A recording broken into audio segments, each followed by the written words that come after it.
Hello friends, welcome to Srisans art and kitchen. எல்லோரும் எப்படி இருக்கீங்க ஃப்ரெண்ட்ஸ்? நல்லா இருக்கீங்களா? கண்டிப்பாக எல்லோரும் நல்லா இருப்பீங்க அப்படின்னு நான் நம்புகிறேன். இந்த நாள் இனிய நாளாக அமைய என்னுடைய வாழ்த்துக்கள். இந்த வீடியோ பதிவில் உங்களுக்கு நான் எதை பற்றி ஷேர் பண்ணியிருக்கேன் அப்படின்னாக்கா, தை அமாவாசையை பற்றிய வீடியோ பதிவு தான் இது. திதி கொடுக்கறதுக்கு உகந்த நேரம் என்ன, பித்ரு தோஷம் நீங்க நம்ம என்ன செய்யலாம் அப்படிங்கிறத பற்றிய ஒரு வீடியோ பதிவு தான். இதுக்கு முன்னாடி தை அமாவாசையுடைய சிறப்பு, அது என்னைக்கு வருது, அதை பற்றிய வீடியோ பதிவு கொடுத்துருப்பேன். கண்டிப்பாக எல்லோரும் பார்த்துருப்பீங்க. அதை பார்க்காதவங்களுக்கும் நான் லிங்க் கொடுக்குறேன், கண்டிப்பாக போய் பாருங்கள்.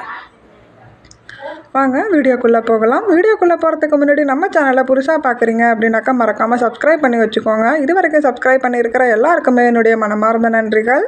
தை அமாவாசை மாதந்தோறும் அமாவாசை தினம் வந்தாலும் ஆண்டுதோறும் வருகின்ற ஆடி அமாவாசை, புரட்டாசி மாத அமாவாசை, அதாவது மகாலயபக்ஷ அமாவாசை, தை மாதம் வரக்கூடிய அமாவாசை, இந்த 3 அமாவாசை தினங்கள் ரொம்ப பிரசித்தி பெற்றதாக கருதப்படுது.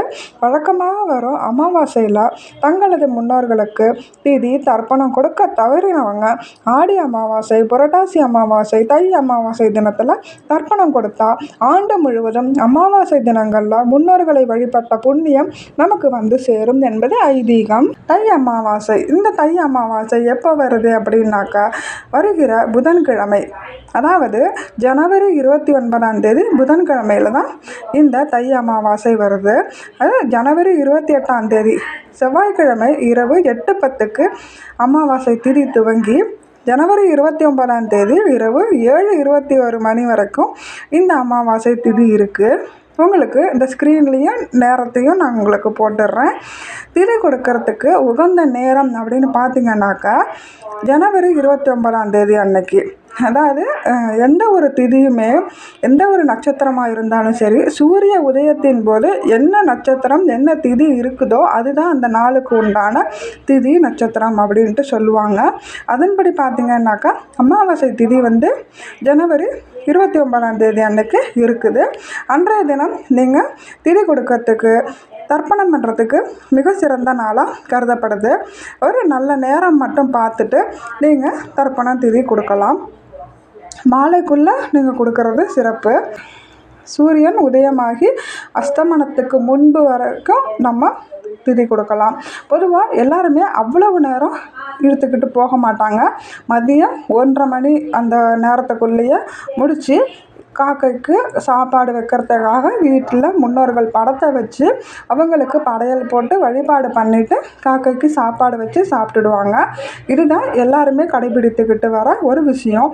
அதனால் பகல் நேரத்துக்குள்ளே நம்ம திதி கொடுக்கறது நல்லது.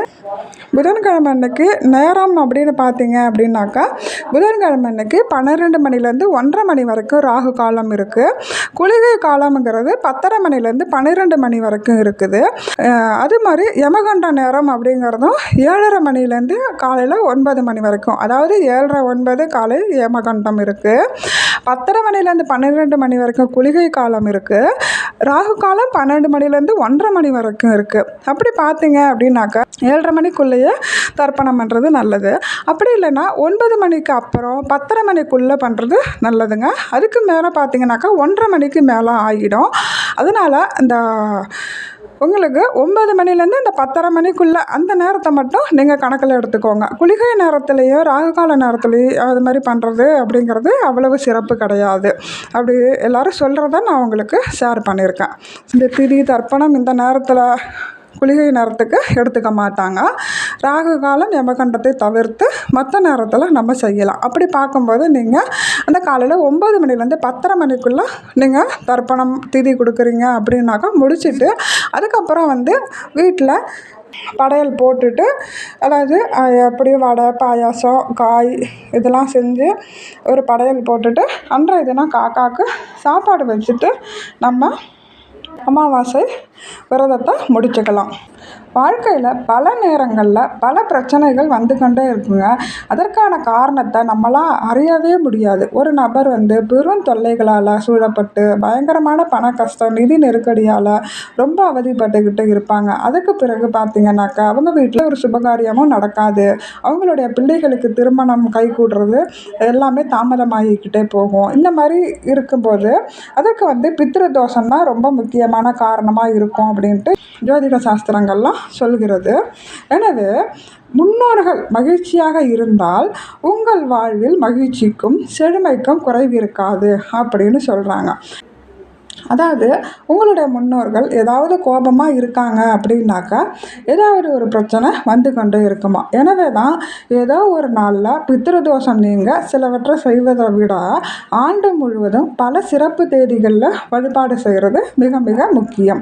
அதுவும் இந்த அமாவாசை நாளில் முன்னோர்கள் பூலோகத்துக்கு வருவாங்களாம். நம்ம எப்படி நம்ம அவங்கள வரவேற்கிறோம், நம்ம அவங்க நினைப்பில் இருக்கோமா, அவங்களோட நினைவு நமக்கு இருக்கா, நம்ம அவங்களுக்கு உண்டான காரியங்கள்லாம் செய்கிறோமா அப்படின்னு பார்க்கறதுக்காக அவங்க வருவாங்களாம். அதனால் நம்ம ஆசீர்வதிப்பதற்காக அவங்க வரதா சொல்லப்படுது. அந்த நாளில் நம்ம அவங்களுக்கு உண்டான திதி தர்ப்பணங்கள் செஞ்சு உணவு சமைச்சு நம்ம காக்கைக்கு வச்சு வழிபாடு பண்ணினோம்னாக்க காக்கை ரூபத்தில் அவங்க அதை எடுத்துக்கிட்டு நம்மளை ஆசீர்வாதம் பண்ணிட்டு போவாங்க. இதனால் 7 ஜென்ம பாவங்கள் நீங்கும். அதாவது பித்ருக்கள் நம்ம செஞ்ச பாவமாக இருந்தாலும் சரி, நம்ம செய்கிற பாவமாக இருந்தாலும் சரி, எல்லாமே நீங்கும். வீட்டில் சுபிக்ஷம் உண்டாகும், குடும்பம் விருத்தி அடையுங்க. எனவே இந்த நாட்களில் கட்டாயமாக அவங்கள மகிழ்விக்கிறது ரொம்ப ரொம்ப முக்கியம். பித்ருதோஷம் நீங்கள் என்ன செய்யணும் அப்படின்னு பார்த்தீங்கன்னாக்கா, இந்த நாளில் முன்னோர்களுக்கு நீர்நிலைகளில் தர்ப்பணம் கொடுப்பது நல்லது. தர்ப்பணம் கொடுக்க முடியாதவர்கள் அன்னதானம் செய்யலாம்.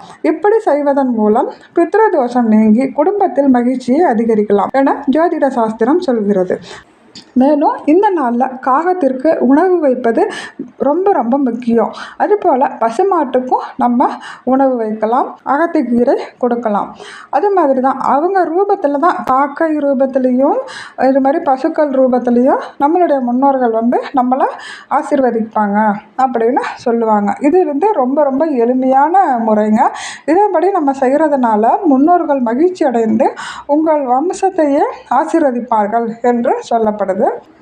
அதனால் அதாவது அமாவாசை தர்ப்பணம் கொடுக்குறவங்க, அமாவாசை வழிபாடு இருக்கிறவங்களாக இருந்தாலும் சரி, அந்த மாதிரி எந்த வழிபாடு இல்லாதவங்களாக இருந்தாலுமே சரி, உங்களுக்கு முன்னோர்கள் இருப்பாங்க இல்லைங்களா, அவங்கள மகிழ்விக்கிறதுக்காக நீங்கள் கட்டாயமாக அன்றைய தினம் காக்கைக்கு சாப்பாடு வச்சு நீங்கள் வழிபாடு பண்ணுங்கள். ரொம்ப நல்லது. அமாவாசை வழிபாடு பண்ணுறவங்க கண்டிப்பாக நம்ம காக்கைக்கு சாப்பாடு வச்சுருவோம். அந்த மாதிரி வழிபாடு பண்ணாதவங்களா இருந்தாலுமே அன்றைய தினம் கண்டிப்பாக காக்கைக்கு சாப்பாடு வைங்க. அவ்வளோதாங்க இந்த வீடியோ பதிவு.